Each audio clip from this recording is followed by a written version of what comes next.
चलिए, good evening आप सभी को। आज का ये हमारा क्लास नंबर 19 है, जिसमें हम पढ़ने वाले हैं जीन पियाजे के सिद्धांत को। ठीक है, जीन पियाजे ने कॉग्निटिव डेवलपमेंट थ्योरी दी हुई है। देखिए, जीन पियाजे के बारे में सबसे पहले जानते हैं कि जीन पियाजे कैसे मनोवैज्ञानिक है। तो एक प्रकार के ये संज्ञानवादी मनोवैज्ञानिक है। ठीक है, जीन पियाजे कहाँ के निवासी हैं? तो जीन पियाजे जो है वह स्विट्जरलैंड के निवासी हैं, इसलिए इन्हें क्या कहा जाता है? स्विस मनोवैज्ञानिक कहा जाता है। जीन पियाजे को क्या कहा जाता है? स्विस मनोवैज्ञानिक से भी जाना जाता है। ठीक है, चलिए इसको क्या किस नाम से जानते हैं? तो स्विस मनोवैज्ञानिक। ठीक है,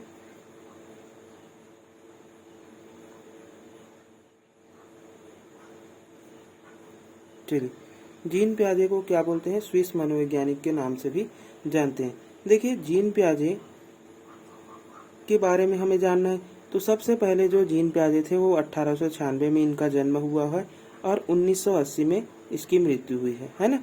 इसको आप नहीं जानेंगे तो भी कोई दिक्कत नहीं है। देखिए, ये जानना जरूरी है कि एक कैसे प्राणी विद्वान थे। प्राणी विद्वान कहने का मतलब है ये प्राणी शास्त्र के एक वैज्ञानिक के रूप में सबसे पहले उभर कर आए थे। ठीक है, अब देखिए इनके जो सिद्धांत है उसको किस नाम से जाना जाता है? तो ये जो सिद्धांत है ना, कॉग्निटिव डेवलपमेंट थ्योरी है, उसको विकासात्मक सिद्धांत कहते हैं। विकासात्मक सिद्धांत इसलिए कहा जाता है क्योंकि इसमें बच्चे के विकास के जो चरण है ना, उसको दिखाया गया है और इसी विकास के चरण को दिखाने के वजह से इन्हें क्या कहा जाता है? विकासात्मक मनोविज्ञान का जनक कहा जाता है। जीन पियाजे को क्या कहा जाता है? विकासात्मक मनोविज्ञान के जनक। ठीक है, देखिए जो जीन पियाजे थे इनके साथ ये जो है जीन पियाजे बीने के साथ कई वर्षों तक कार्य किया एवं तर्क दिया कि बुद्धि जो है वह जन्मजात नहीं होती। देखिए, बीने जो है वह क्या है? बुद्धि के प्रतिपादक है ना। और बीने के साथ में ही जो हमारे जीन पियाजे हैं वो साथ काम करते थे बीने के साथ में, है ना। और जो बीने के साथ कई वर्षों तक इन्होंने काम किया और जीन पियाजे ने क्या कहा कि जो बुद्धि है ना, जो हमारे मनुष्य के अंदर में जो बुद्धि पाई जाती है वो जन्मजात नहीं होती है, बल्कि वो क्या होती है? वातावरण के साथ अर्जित की जाती है। ठीक है, ये बोला था जीन पियाजे ने। चलिए देखिए, अगला पॉइंट है, पांचवा पॉइंट, सीखना कोई यांत्रिक क्रिया नहीं बल्कि बौद्धिक प्रक्रिया है। इन्होंने सीखने के बारे में क्या कहा कि हम जो सीखते हैं वो एक प्रकार की क्या है? यांत्रिक क्रिया है। ठीक है, न कि देखिए यांत्रिक क्रिया नहीं है बोल रहा है ना। क्या बोल रहा है कि जो सीखना है वो यांत्रिक क्रिया नहीं है बल्कि कैसी क्रिया है? एक बौद्धिक प्रक्रिया है, यानी कि बुद्धि की प्रक्रिया है। चलिए आगे देखते हैं। देखिए छठवां पॉइंट क्या है? सीखना। देखिए, हम जब किसी चीज को सीखते हैं तो क्या होता है? उस चीज के बारे में हमारे मस्तिष्क में एक संप्रत्यय बनता, चित्र का निर्माण होता है। उसी चित्र के निर्माण को इन्होंने क्या कहा? कॉन्सेप्ट कहा, है ना। यानी कि जो चित्र बनता है उसको हम क्या कहते हैं? कॉन्सेप्ट कहते हैं। तो कॉन्सेप्ट जब बनता है तभी हम किसी वस्तु को के बारे में क्या करते हैं? पूरी तरीके से जानते हैं, तभी वह क्या कहलाता है? सीखना कहलाता है। किसके अनुसार? जीन पियाजे के अनुसार। ठीक है, आगे देखिए, इनका जो सिद्धांत है ना, वो किस पर कार्य करता है? किस शिक्षण सूत्र पर कार्य करता है? तो सरल से कठिन की ओर कार्य करता है और ये एक मोस्ट इम्पॉर्टेंट पॉइंट है। ठीक है, ये एग्जाम में पूछा गया है कि जीन पियाजे का जो सिद्धांत है वो किस शिक्षण सूत्र पर आधारित है। ठीक है, ये है हमारा शिक्षण सूत्र।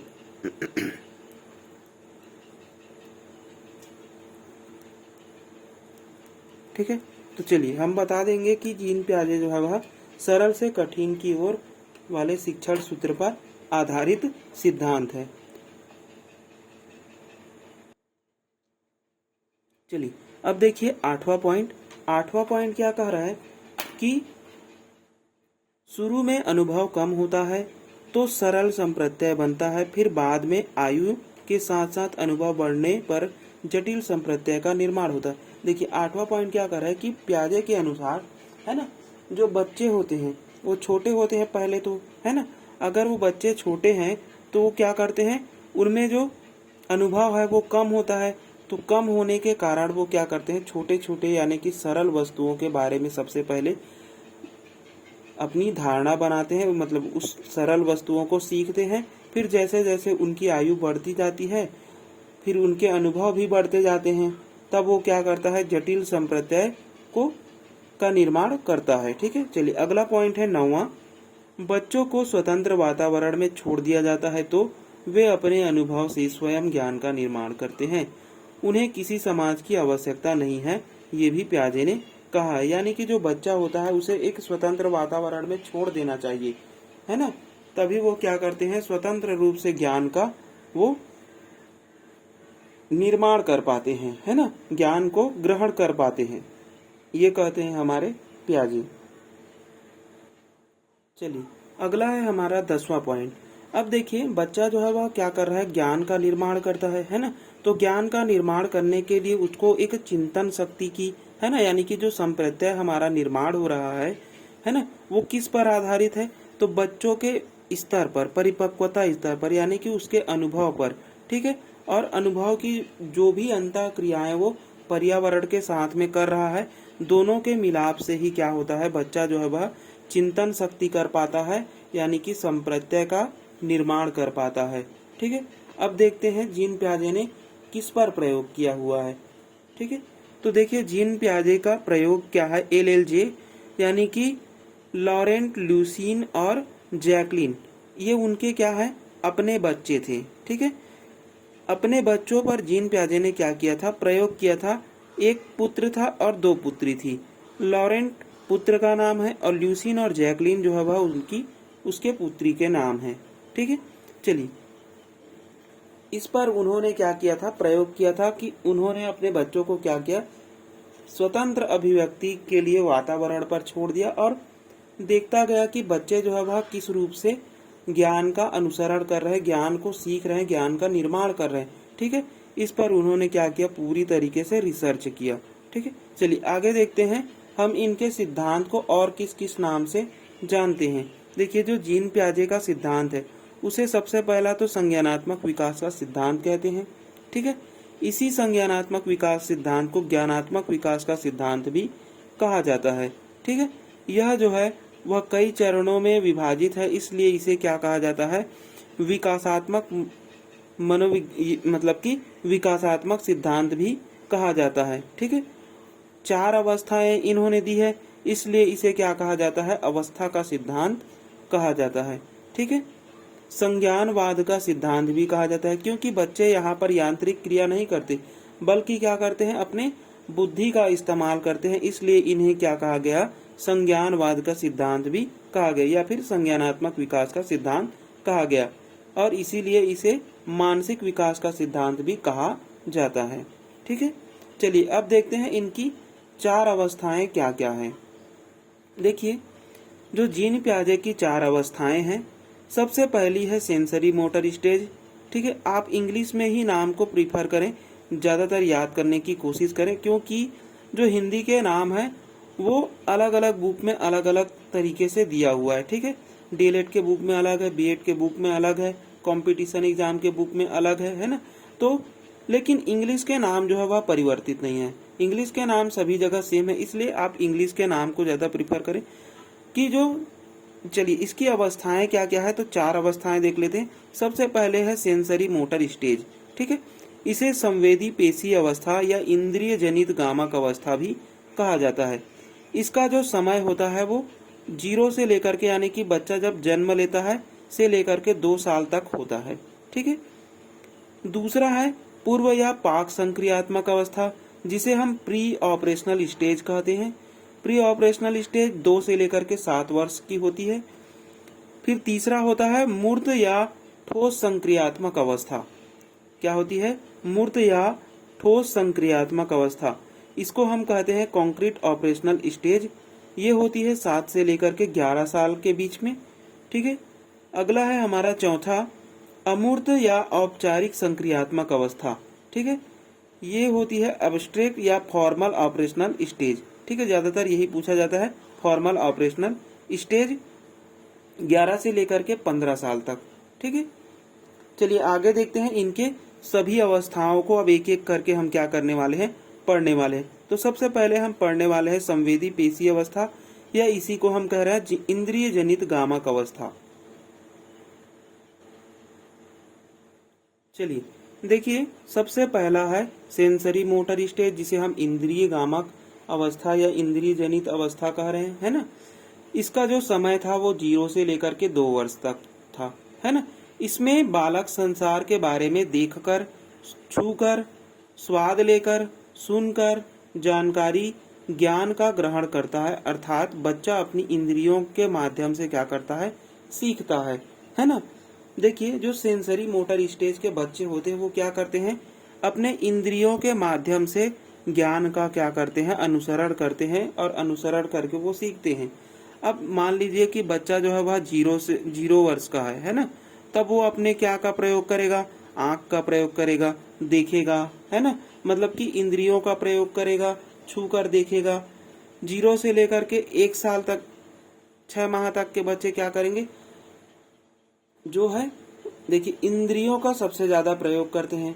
छू कर देखते हैं कि किस वस्तु को हम किस रूप में, तो किस रूप में है उसको वो क्या करता है, छू कर देखता है और उसके बारे में जानकारी वो ग्रहण कर पाता है। ठीक है, चलिए इसकी विशेषताएं देखते हैं। विशेषताएं क्या क्या है, तो सबसे पहले जो विशेषता है वो है संवेदनाएं। देखिए संवेदनाएं क्या है कि बच्चा जो है वह सेंसरी मोटर स्टेज में अपनी सभी इंद्रियों के माध्यम से क्या करता है, संवेदनाएं करता है। ठीक है, दूसरा है प्रतिवर्ती क्रियाएं। यहाँ पर जो बच्चा रहता है ना, 0 से लेकर के 2 वर्ष का बच्चा सभी क्रियाओं को क्या करता है, बार बार दोहराता है, उसी को हम कहते हैं प्रतिवर्त क्रियाएं। ठीक है, तीसरा है वस्तु स्थायित्व। यहीं पर बच्चा जो है वह वस्तु स्थायित्व की भावना उसमें जागृत होती है। ठीक है, अनुकरण। अनुकरण बच्चा जो है वह 1 वर्ष में करता है। ठीक है, अनुकरण के माध्यम से वो क्या करता है, सीखता है। अगला है खेलना और खिलौने तोड़ना।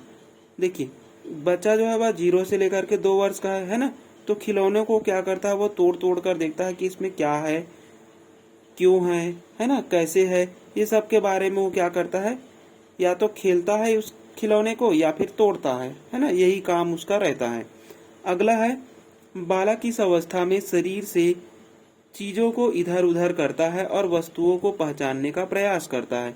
ठीक है, चलिए अगला है जब बालक को भूख लगता है तो वो कैसे प्रकट करता है, रोकर। ठीक है, रोकर सबसे ज्यादा क्या करता है, यहाँ पर प्रकट करता है। ठीक है, दूसरा है वस्तु को पकड़कर मुंह में डालना। ये उसकी क्या है, स्वाभाविक क्रिया होती है। अगला है इस अवस्था को पियाजे ने 6 उप अवस्थाओं में बांटा है। जो सेंसरी मोटर स्टेज है उसको पियाजे ने और कितनी अवस्थाओं में बांटा है, तो 6 उप अवस्थाओं में और बांटा गया है। ठीक है, तो चलिए हम 6 उप अवस्थाओं को देखते हैं क्या क्या है। सबसे पहला है प्रतिवर्त क्रियाओं की अवस्था, जिसे हम रिफ्लेक्स एक्टिविटी कहते हैं। देखिए इसमें क्या होता है, बच्चा जो है वह 0 से लेकर के 30 दिन यानी कि 1 माह तक का बच्चा होता है। इस अवस्था में जो बालक होता है वह केवल प्रतिवर्त क्रियाएं ही करता है, यानी कि प्रतिवर्त क्रिया कहने का मतलब है वो अपने अंगूठे को बार बार चूसते रहता है ना, तो ये उसकी क्या हो गई, प्रतिवर्त क्रियाएं हो गई।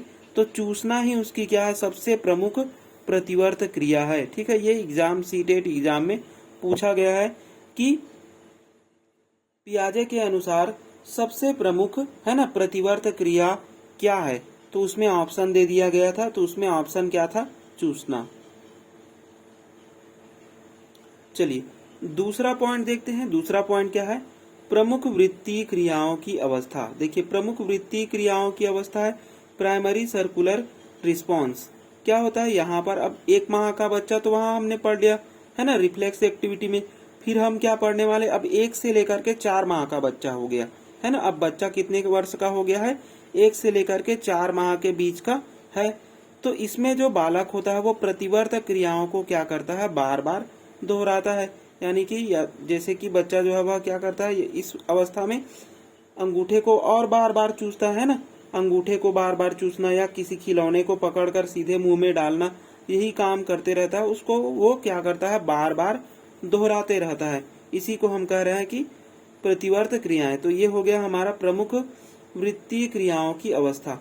दूसरा है गौड़ वृत्तीय क्रियाओं की अवस्था, ठीक है, सेकेंडरी सर्कुलर रिस्पॉन्स। 4 से लेकर के 8 माह की अवस्था। देखिए इस जो उप अवस्था है उसमें सबसे ज्यादा इम्पोर्टेंट है उसके वर्ष, यानी कि जो जिस अवस्था में बांटा गया है उसको सबसे ज्यादा आप याद रखेंगे, ठीक है। जो एग्जाम है, टीचर एग्जाम है, वो इसी को ही ज्यादातर पूछा जाता है। देखिए जो तीसरा पॉइंट है गौड़ वृत्तीय क्रियाओं की अवस्था, इसमें क्या होता है, बच्चा जो है वह 4 से लेकर के अब 8 माह के बीच का है। तो इस अवस्था में बालक चीजों को उलटता पलटता और तथा उसका ध्यान चीजों को छूने पर ज्यादा रहता है तथा कुछ अनुभवों को जानबूझकर दोहराता है, क्योंकि ऐसा करने पर उसे क्या होता है, आनंद आता है। देखिए यहाँ पर जो 4 से लेकर के 8 माह का बच्चा है वो किसी खिलौने को या किसी वस्तु को क्या करता है, बार बार छूता है, बार बार उसको पलटते रहता है। क्योंकि वो उसके बारे में या तो जानना चाहता है या तो उसको आनंद आता होगा, तभी वह क्या करता है, इस क्रिया को दोहराता है, ठीक है। अब देखते हैं चौथा पॉइंट। देखिए चौथी उपावस्था क्या है, गौड़ स्कीमेटा समन्वय की अवस्था, जिसे हम coordination of secondary circular response कहते हैं, ठीक है। इसमें होता है बच्चा जो है वह 8 से लेकर के 12 माह की अवस्था गौड़ स्कीमेटा में, ठीक है। याद रखना बहुत ही सिंपल है, ठीक है। सबसे पहले रिफ्लेक्स एक्टिविटी था, ठीक है, फिर प्रमुख वृत्तीय क्रियाओं की अवस्था थी, फिर गौड़ वृत्ति, फिर गौड़ स्कीमेटा, ठीक है। तो गौड़ स्कीमेटा चौथी है। 8 से लेकर के 12 माह का बच्चा, बालक लक्ष्य तथा लक्ष्य तक पहुंचने के साधन में अंतर करना प्रारंभ कर देता है, ठीक है। बच्चा जो है वह क्या करना शुरू करता है यहाँ पर कि बच्चे के सामने यदि कोई लक्ष्य रख दिया जाए, है ना, तो बच्चा क्या करता है, उस लक्ष्य तक पहुंचने का प्रयास करता है या फिर उस लक्ष्य तक वो पहुंच जाता है। जैसे कि आप इस उम्र के बच्चे को, यानी कि जो 8 से लेकर के 12 माह के बच्चे हैं, है ना, आप कहीं पर छिप जाते हैं, घर के किसी कोने में छिप जाते हैं और बच्चे को आवाज देते हैं, तो क्या करता है बच्चा जो है वह आपको धीरे धीरे करके ढूंढ लेता है या फिर आपके आवाज की ओर क्या करने लगता है, आने लग जाता है ना। तो यही क्या है, उसकी लक्ष्य को वो ढूंढने लगता है। जब माँ छिपकर आवाज लगाती है तो बच्चा ढूंढने लग जाता है, ठीक है। चलिए अगला देखते हैं 5वां पॉइंट। देखिए 5वीं उप अवस्था क्या है, तो तृतीय वृत्तीय प्रतिक्रियाओं की अवस्था, ठीक है। देखिए पहले प्रमुख, फिर गौड़ वृत्तीय, फिर हो गई तृतीय वृत्तीय क्रियाओं की अवस्था, ठीक है। इसको हम टर्शियरी सर्कुलर रिस्पॉन्स कहेंगे। तृतीय वृत्तीय क्रियाओं की अवस्था 12 से लेकर के 18 माह के बीच की होती है।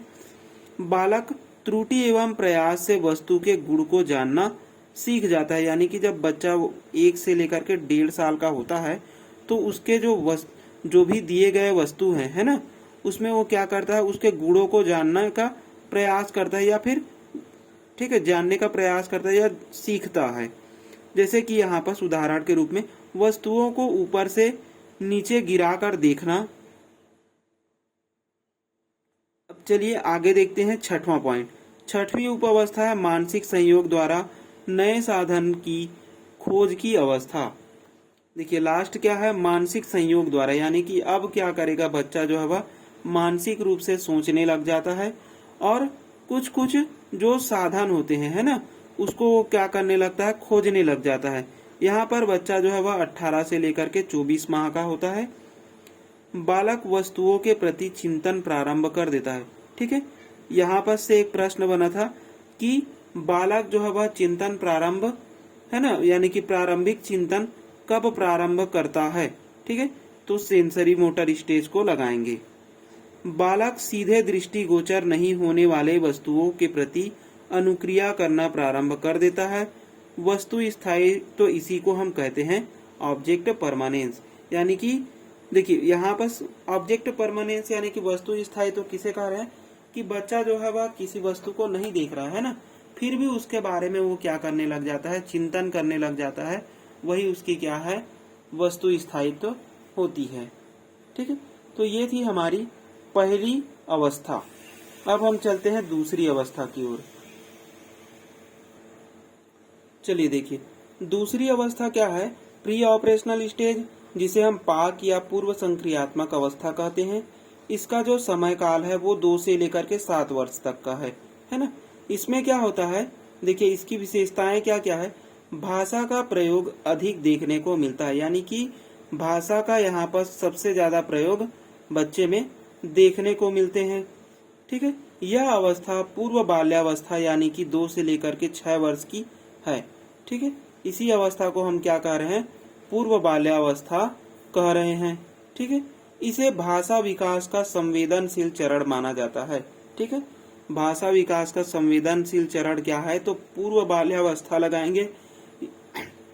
अगर ऑप्शन में पूर्व बाल्यावस्था है तो पूर्व बाल्यावस्था लगाएंगे। अगर ऑप्शन में पाक संक्रियात्मक अवस्था है, अगर पियाजे के अनुसार पूछा जाए तो पाक या पूर्व संक्रियात्मक अवस्था लगाएंगे। अगर नहीं दिया रहेगा तो पूर्व बाल्यावस्था दिया रहेगा। ठीक है, चलिए आगे देखिए। इस अवस्था को बालक ने 2 उप अवस्था, यानी कि इस अवस्था को बालक नहीं, यहाँ पर पियाजे रहना था, है ना, तो यहाँ पर हम लिख लेंगे पियाजे, बालक नहीं आएगा, पियाजे नहीं, है ना। देखिए, तो हमारी जो दूसरी अवस्था है जिसे हम प्री ऑपरेशनल स्टेज कह रहे हैं, उसको भी पियाजे ने क्या किया, 2 उप अवस्थाओं में बांटा है। यानी कि जो हमारा 2 से लेकर के 7 वर्ष का बच्चा है उसको भी 2 उप अवस्थाओं में बांटा है। तो क्या क्या बांटा हुआ है, एक है प्राक संक्रियात्मक अवधि और दूसरा है अंतरदर्शी या फिर अंतः प्रज्ञा काल कहा जाता है। ठीक है, अंतःदर्शी या फिर अंतः प्रज्ञा काल कहा जाता है। जो प्राक संप्रत्यात्मक अवधि है उसको 2 से लेकर के 4 वर्ष और अंतःदर्शी अवधि को किस में बांटा है, तो 4 से लेकर के 7 वर्ष। ठीक है, चलिए पढ़ते हैं दोनों को। पहला है प्राक संक्रियात्मक अवधि, प्राक संप्रत्यात्मक अवधि। ठीक है, 2 से लेकर के 4 वर्ष। देखिए इसमें क्या होता है, इसमें जो बालक होते हैं उसमें क्या होता है, यहाँ पर बच्चे जो है वह किसी चिन्ह, किसी संकेत, है ना, इन सब को क्या करने लग जाता है, समझने लग जाता है, उसके बारे में चिंतन करने लग जाता है। ठीक है, तो इस अवस्था की जो सबसे मेन पॉइंट है वो क्या है, सूचकता। ठीक है, देखिए सूचकता क्या होती है, बालक यह समझने लगता है कि शब्द, प्रतिमा, वस्तु तथा चिंतन किसी चीज के लिए किया जाता है। यानी कि हम किसी चीज के लिए चिंतन कर रहे हैं तो किसी सूचकता की आवश्यकता होगी, यानी कि किसी शब्द, प्रतिमा या फिर वस्तु की आवश्यकता होगी, तभी हम उसके बारे में क्या कर पाएंगे, चिंतन कर पाएंगे। इस चीज को बच्चा जो है वह क्या करने लग जाता है, समझने लग जाता है। ठीक है, यानी कि सूचकता क्या है, तो या तो संकेत हो सकता है या फिर चिन्ह हो सकता है। ठीक है, यह खोज अवधि कहलाती है।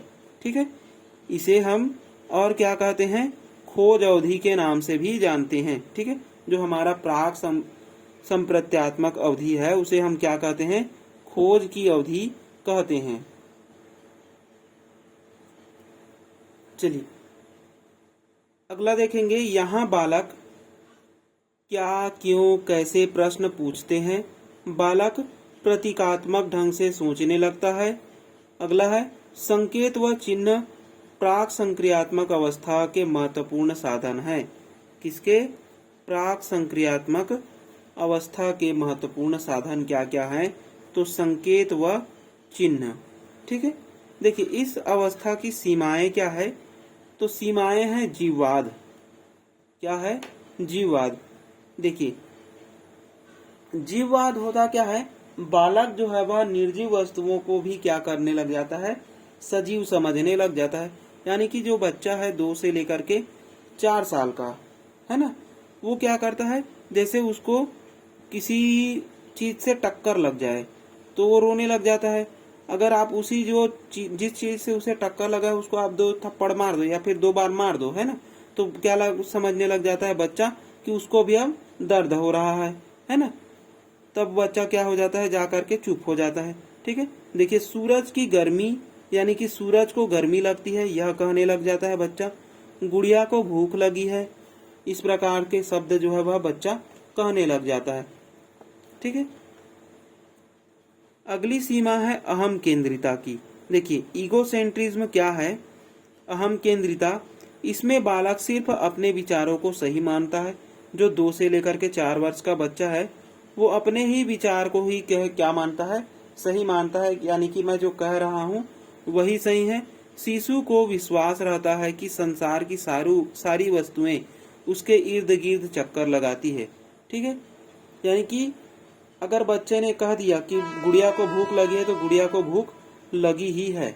ठीक है, उदाहरण के लिए सूर्य उसके पीछे चलता है तो सूर्य उसके पीछे चलता है, आप उसको झुठला नहीं सकते, है ना। उसके लिए गुड़िया वही देखती है जो वह कुछ देखता है, यानी कि जो बालक देख रहा है गुड़िया भी उसी को देख रही है। इस प्रकार के बच्चे जो है वह अहम केंद्रित भाव प्रकट करने लगते हैं। ठीक है, अगली सीमाएं है केंद्रीकरण की। देखिए केंद्रीकरण क्या है, सेंट्रेशन, समस्या के केवल एक पक्ष पर ध्यान केंद्रित करना केंद्रीकरण कहलाता है। यानी कि बच्चा जो है वह कोई भी समस्या है उसके केवल एक पक्ष को ही देखता है। यानी कि बच्चे के सामने यदि यानी कि हम एक छोटा गिलास ले लेंगे, यानी कि चौड़ा रहेगा और छोटा रहेगा, उसमें भी 1 लीटर पानी आता है, और एक बड़ा गिलास ले लेंगे उसमें भी 1 लीटर पानी आता है।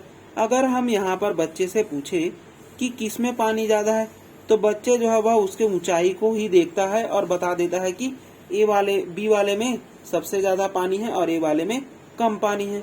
ठीक है, अगर ध्यान ऊंचाई पर हो, बच्चे का ध्यान यदि ऊंचाई पर पड़े तो बी में ज्यादा पानी है, अगर बच्चे का ध्यान चौड़ाई पर पड़े तो ए में ज्यादा पानी है। इस प्रकार के भाव जो है वह प्रकट करने लग जाता है। ठीक है, अब देखिए अहम भाव जिसे हम ईगोइज्म कहते हैं। ठीक है, देखिए अहम भाव होता क्या है, ईगोइस्टिक या ईगो। देखिए स्वयं के दृष्टिकोण को महत्व देना, यानी कि यहाँ पर जो बच्चा है वो क्या करता है, अपने ही बातों को ही क्या करता है, महत्व देता है, दूसरे के बातों को महत्व नहीं देता। उदाहरण के लिए कोई वस्तु मेरा छिपा कर, मतलब कि मेरा छिपा कर रहा है, यानी कि छिपा कर रखा है। ठीक है, छिपा कर रखा है।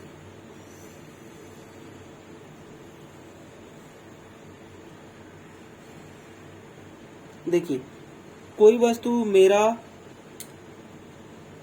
पीछा कर रहा है ना। देखिए यहाँ पर क्या है कि कोई वस्तु मेरा पीछा कर रहा है। जैसे कि बच्चे ने क्या किया कि जैसे बच्चे कोई किसी चीज को देख रहा है ना, तो क्या करने लग जाता है, वो जैसे जैसे वो रास्ते से आने लगता है तो ऐसे लगता है कि जैसे वो जो वस्तु है वो उसके पीछे पीछे चल रहा है ना। इस प्रकार के भाव जो है वह बच्चा क्या करने लग जाता है, प्रकट करने लग जाता है, और उसी भाव को हम क्या कहते हैं, अहम भाव कहते हैं। ठीक है, ईगोइस्टिक कहते हैं। चलिए अब देखते हैं दूसरी उपावस्था को, अंतःदर्शी, अंतः प्रज्ञा या फिर सहज ज्ञान अवधि, इसी को कहा जाता है। 4 से लेकर के 7 वर्ष। ठीक है, अभी तक तो अंतः प्रज्ञा और अंतःदर्शी पूछा गया है ना, सहज ज्ञान अवधि भी पूछ सकता है। ठीक है, तो जानते रहेंगे। इसमें बालक साधारण जोड़ घटाव गुणा भाग करना तो जानता है, परंतु इसके पीछे जो नियम होते हैं कि क्यों गुणा किया जाता है, क्यों भाग किया जाता है ना, उसको नहीं समझ पाता। जैसे बच्चे को हम कह देंगे कि 2 गुणा 2 यदि 4, 2 गुणा 2 4 होता है तो इसको वो जान जाएगा, है ना। परंतु 4 को 2 से भाग करने पर 2 आता है तो बोलेंगे तो वो क्या करेगा, बच्चा जो है वह इस कॉन्सेप्ट को नहीं समझ पाता। ठीक है, कि 2 को 4 से भाग देने पर 2 कैसे आया, है ना, इस भाव को वो नहीं समझ पाता। तो इसी को हम क्या करें, चिंतन जो है वह क्रमबद्ध नहीं होता है, चिंतन क्रमबद्ध नहीं होता है, पलटावी गुण या विचार उत्क्रमणशीलता नहीं आता है, यानी कि जो विचार है उसके रिवर्स को वो नहीं समझ पाता, है ना।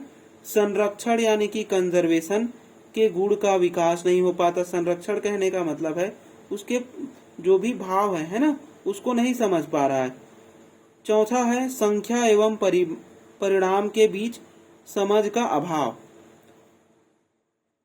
चौथा क्या है, संख्या एवं परिणाम के बीच समझ का अभाव, यानी कि जो संख्या है उसको तो समझ पा रहा है, लेकिन जो परिणाम आता है उस पे वो क्या हो जाता है, डाउट करने लग जाता है। ठीक है, तो ये था हमारा क्या, दूसरी अवस्था, जिसे हम क्या कहते हैं, पाक संक्रियात्मक अवस्था, प्री ऑपरेशनल स्टेज कहते हैं, जो कि हमारी 2 से लेकर के 7 वर्ष तक चलती है। ठीक है, अब हम अगले क्लास में पढ़ने वाले हैं मूर्त संक्रियात्मक अवस्था के बारे में। ठीक है, अब जो गुण जो है जो हमने पढ़े हैं, है ना, पहले वो गुण जो है वह अब क्या हो जाएंगे, बच्चे में विकसित होने शुरू हो जाएंगे मूर्त संक्रियात्मक अवस्था से। ठीक है, चलिए तो इसको हम अगले क्लास में करेंगे।